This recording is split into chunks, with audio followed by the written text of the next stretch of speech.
Bhavya's kitchen. Bhavya's కథలు అక్షరలిపి ఛానల్కి స్వాగతం. భవ్యాస్ కిచెన్ అక్షరలిపి రెండు ఒక దగ్గర కలిపాం కాబట్టి అందులోనే అన్నీ పెడుతున్నాను. ఈరోజు మనం నాకు వచ్చిన అవార్డులు ఏంటివి అనేది మీకు చూపించబోతున్నాను. మొట్టమొదటిగా వచ్చిన అవార్డుని చూపించబోతున్నాను. ఇది ఫస్ట్ వచ్చిన బహుమతి, ఎక్కడి నుంచి? ప్రతిలిపి నుంచి వచ్చిన బహుమతి. అదే ప్రతిలిపి వారు ఇచ్చిన షీల్డ్.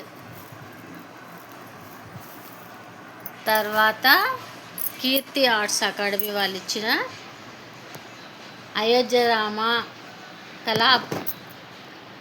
కళా పురస్కార్ అవార్డు సెకండ్. తర్వాత ఇదే కీర్తి ఆర్ట్స్ వాళ్ళు ఇచ్చిన ఉగాది విశిష్ట కవితా శిరోమణి అవార్డు.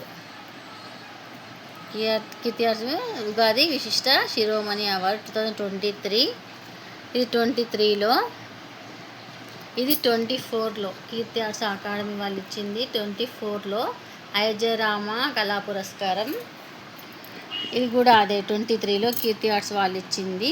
దీంతోపాటు అది ఇచ్చారు, దాంతోపాటు ఇది ఇచ్చారు. తర్వాత సాహితీ కిరీటి శ్రీ కళావేదిక వాళ్ళు ఇచ్చింది. ఇది కూడా వాళ్ళు ఇచ్చింది అనమాట. సాహితీ కిరీటి అని శ్రీ వాళ్ళే ఇచ్చారు. తర్వాత ఇది శతాధిక కవుల సమ్మేళనం అని లయన్స్ క్లబ్ వాళ్ళు హైదరాబాద్లో చేసినది ఇచ్చారనమాట.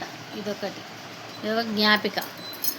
ఇప్పుడు 1 2 3 4 5 6 7 8 ఈ 8 పురస్కారాలు నాకు వచ్చాయన్నమాట. ఇవన్నీ ఇప్పుడు ఎక్కడున్నాయి తెలుసా? పెద్ద శిల్పాల్లో మంచిగా నీట్గా సదిరి ఉండాలి, కానీ ఇలా సంచిలో పెట్టాను. ఎందుకంటే నా ఇల్లు చాలా చిన్నది కాబట్టి. ఇదే నా హోమ్ టూర్ అనుకోండి, ఏమైనా అనుకోండి. గాజులవి అక్కడ పెట్టుకున్నా, గాజులవి. ఇంకా ఈ సంచులలో ఎక్కడెక్కడ ఉంటాయి గాజులవి. ఇగో గాజుల డబ్బాలు,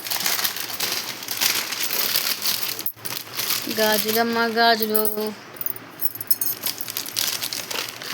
ఇవే. సో ఇదన్నమాట నా కలెక్షన్.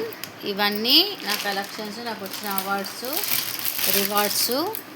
ఇలాంటివి నేను కూడా కొంతమందికి ఇచ్చాను నా అక్షరలిపి సంస్థ నుంచి. ఇది అయోధ్య రామ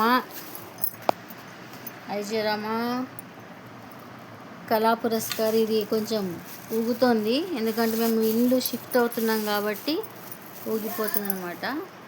సో చూసారు కదా, ఇలాంటి పురస్కారాలు కొన్ని వచ్చాయి. ఇంకా రావాల్సినవి చాలా ఉన్నాయిలేండి, అప్పుడే అయిపోలేదు కదా జీవితం చాలా చిన్నది. అందులో ఇలాంటివి రావాలంటే కొంచెం దమ్ము, ధైర్యం, గట్స్, రాసే సత్తా అనేది ఉండాలి. అక్కడికి వెళ్ళి మరి ఇది అనంతపూర్లో ఇచ్చారు. ఫస్ట్ నాకు సన్మానం జరిగిందంటే ప్రతిలిపి అనంతపూరు. ఇక్కడ ప్రతిలిపి అనంతపూర్ వాళ్ళు ఇచ్చింది ఫస్ట్ ప్రైజ్. తర్వాత ఇది కీర్తి ఆర్ట్స్ వాళ్ళు. తర్వాత సాహితీ కిరీటి శ్రీ వాళ్ళు ఇచ్చింది. ఇంకా అక్కడ కూడా ఉంది, అక్కడ కూడా ఉన్నాయి. ఇలా రకరకాలుగా వచ్చాయన్నమాట. చూస్తున్నారా? ఒక 8 పురస్కారాలు వచ్చాయి అంతే. తక్కువనే, చాలా తక్కువనే. ఇంకా ఎక్కువ రావాలి. దానికి మన వంతు ప్రయత్నం మనం చేయాలి. అయితే నేను ఇట్లాంటి షీల్డ్స్ చూపిస్తాను. ఇట్లాంటి షీల్డ్స్ ఇచ్చానన్నమాట మా అక్షరలిపి తరపు నుంచి. నా రచయితలకు కొంతమందికి ఇచ్చాను. అప్పట్లో కొంచెం నేను ఆర్థికంగా మంచిగా ఉన్న సమయంలో ఇచ్చాను ఇట్లాంటివి. ఇప్పుడు ఇంకా ఇవ్వాల్సింది, కానీ ఇప్పుడు కొంచెం ఆర్థికంగా బాగాలేక ఓన్లీ ప్రశంసా పత్రాలు మాత్రమే ఇస్తున్నాను. ఇది నా విజయానికి ప్రత్యేక రూపాలన్నమాట. నేను రాసిన కవితలకు, నేను రాసిన రచనలకు నాకు లభించిన గౌరవం ఇది. ఓకేనా friends? Thank you very much. Bye. మీ భవ్య.